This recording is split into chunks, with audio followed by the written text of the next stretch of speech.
វីដេអូនេះគឺយើងមកនិយាយអំពីរបៀបនៅក្នុងការដំឡើង indicator របស់យើងចូលទៅក្នុង trading view អញ្ចឹងនេះខ្ញុំធ្វើនៅលើ desktop ហើយបងប្អូនទាំងអស់គ្នាដែលប្រើទូរស័ព្ទដៃ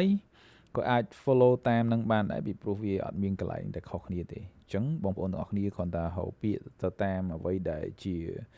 បាទឈ្មោះឬក៏ពាក្យកលឹះផ្សេងៗដែលបង្ហាញនៅលើហ្នឹងទៅបងប្អូនគ្រាន់តែ follow តាមហ្នឹងទៅគឺបងប្អូនអាចធ្វើការបាទ set up នៅលើទូរស័ព្ទដៃបានហើយអញ្ចឹងជំហានទី1ដើម្បីទទួលបានបងប្អូនទាំងអស់គ្នាចូលមកកាន់ indicators ហើយបន្តមកទៀតបងប្អូនទាំងអស់គ្នាយកពាក្យ invite only ហើយបន្តមកទៀតបងប្អូននឹងឃើញមានបែបនេះបាទនឹងឃើញមាន script name មាន author មាន boost មានអីហ្នឹងអញ្ចឹងនៅក្នុង invite only នេះវាមិនមែនចេះតែ load មកទេការដែល load មកគឺដោយសារតែមានអ្នក invite អញ្ចឹងណាអញ្ចឹងបងប្អូនយើងដែលទទួលបានការ invite គឺវាមានបែបហ្នឹងអញ្ចឹងបងប្អូនទាំងអស់គ្នាចូលមកកន្លែងសញ្ញាផ្កាយនេះដែលវាដាក់ថា add to favorites យើងចុចលើហ្នឹងមកដើម្បីងាយស្រួលនៅពេលដែលយើងពេលខ្លះយើងភ្លេច save ភ្លេចអីវានៅវាជាប់នៅទៅហ្នឹងស្រាប់ឲ្យយើងអញ្ចឹងបងប្អូនទាំងអស់គ្នាគ្រាន់តែ click បាទលើវាមកពេលនោះគឺវានឹងតម្លើងទៅលើ chart របស់យើងតែម្ដងហើយបញ្ហាដែលបងប្អូនយើងមួយចំនួនជួប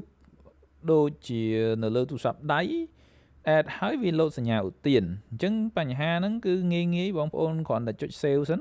នៅលើទូរស័ព្ទដៃរបស់យើងចុច save មកយើងហៅកន្លែងយើងចុចសញ្ញា tray 3ហ្នឹងមកហើយបន្តមកទៀតបងប្អូនឃើញកន្លែង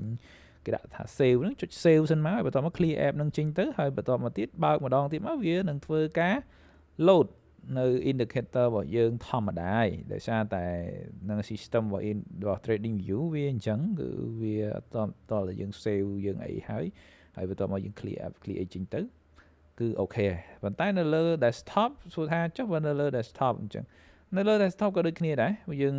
ដាក់ទៅវា load error វា load អីអញ្ចឹងបងប្អូនទាំងអស់គ្នាអាចធ្វើទៅតាមវិធីនេះបានបងប្អូនទាំងអស់គ្នាគ្រាន់តែ add ចូលហើយបងប្អូនចុច save ហើយបងប្អូនធ្វើការ refresh មកហើយបើសិនជាក្នុងករណីបែបហ្នឹងហើយនៅតែអត់ឃើញទៀតបងប្អូនមានវិធីមួយទៀតបងប្អូនអាចចូលទៅកាន់បងប្អូនអាចធ្វើអញ្ចេះក៏បានដែរបងប្អូនអាចចុច remove ហើយចូលទៅកាន់ indicator ម្ដងទៀតហើយបងប្អូនទាំងគ្នាយកពាក្យថានេះកន្លែង order នេះបងប្អូន click មកបាទវានឹង load បែបនេះហើយនៅពេលដែលវា load បែបហ្នឹងបងប្អូនគ្រាន់តែចុចលើពាក្យថា script បន្តមកទៀតបងប្អូនយកចុចលើ indicator របស់យើងហើយបន្តមកទៀតបងប្អូនទាំងអស់គ្នាអាច add to favorite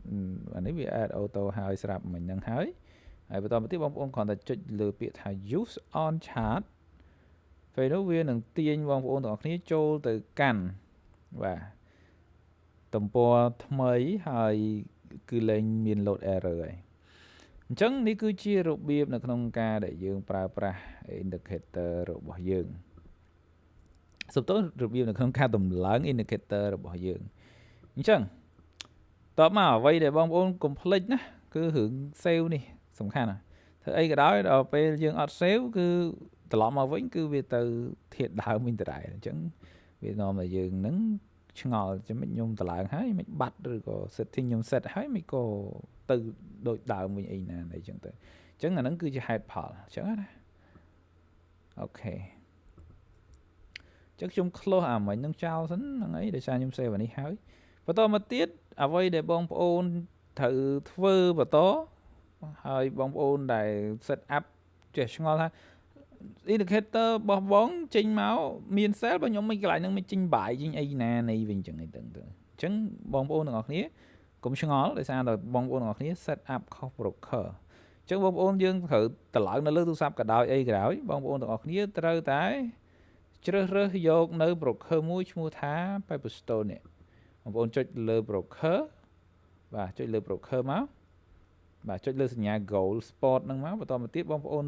វាយពាក្យថា XAU USD បន្តមកទៀតបងប្អូនយក Pepperstone ហើយ click លើវាហ្នឹងមកហើយចុច save ផងអញ្ចឹងណាក្រោយពេលដែលយើងដាក់អញ្ចឹងហើយ yes okay អស់ហើយគឺអីគឺដូចគ្នាទាំងអស់អញ្ចឹងណាអញ្ចឹងវីដេអូហ្នឹងគឺមានប៉ុណ្ណឹងវីដេអូបន្ទាប់ខ្ញុំនឹងប្រាប់អំពីរបៀបនៅក្នុងការដែលយើងធ្វើការប្រើប្រាស់ indicator ហ្នឹងយ៉ាងម៉េចវីដេអូហ្នឹងគឺមានប៉ុណ្ណឹងសូមអរគុណ